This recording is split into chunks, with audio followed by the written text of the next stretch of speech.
takeoff footwork.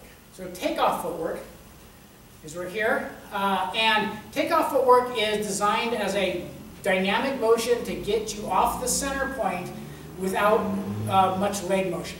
Okay, so the way this works is we are in our side step foot position. Really, this just means that one of your foot is unweighted. Okay?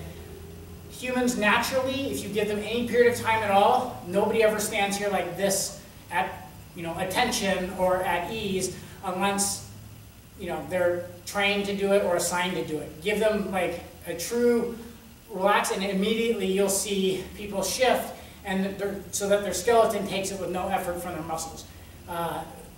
And so if you're relaxed at all, generally people are very seldom are they ever 50-50. They're going to be weighted one direction or another. Somehow their body will shift to take the energy load off of their muscles and put it on their skeleton, right? So right now, all of my balance is on this foot, and there's nothing weighted on this foot. So that's just natural loading. What happens when the fight begins, okay, or something happens is you need to move. This might be part of your interview stance, something like this, right, where this foot is unweighted. However this happens, we're going to start off this assuming a little bit of unweighted. As you walk, you are naturally unweighted. So at some point, your unweighted foot is going to initiate action.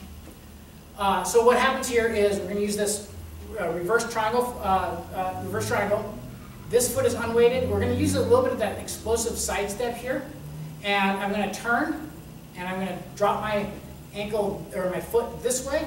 And kind of use this like a sprinter coming off the blocks, right? Like I'm down here, and I'm going to kick off, and I'm going to drive off in that direction. This is one of the more complicated motions. It's for martial artists who are taught always stay in balance. This is the least comfortable thing to do because you're inherently unbalanced. I am basically falling in this direction, and I'm hoping that my foot catches up. Where normally in good martial arts, we step and our foot is always ready there to catch us, and inherently as humans, that's how we walk.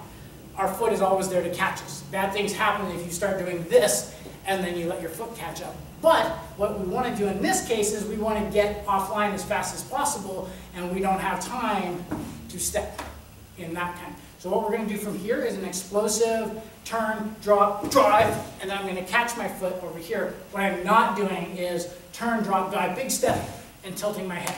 That's a difference. So watch. Turn, step, turn. Okay? Subtle difference, but it's there. And it's also, so what happens with my head, I'm basically falling and I'm catching up, and I'm launching myself in that direction at the same time. So, drive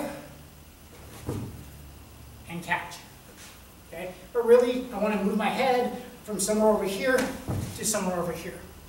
Okay? And it's an explosive variation of what we did in the very beginning with reverse triangle here.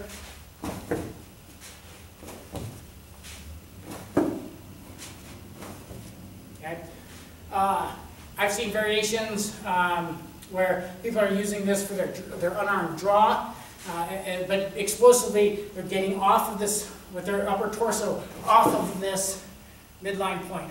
Maybe they're going for cover. Whatever's happening, they're not just turning and running, right? They're using this bang to really get their upper body. And you may just think of it as really training yourself to drop your head and move off the line. So do that on each side. Unweight, turn, drive, and catch. Unweight, turn, drive your head, let it fall, and then catch up with that foot. This is the least comfortable thing you will do in bikini because it's falling and it doesn't feel like you have a safety.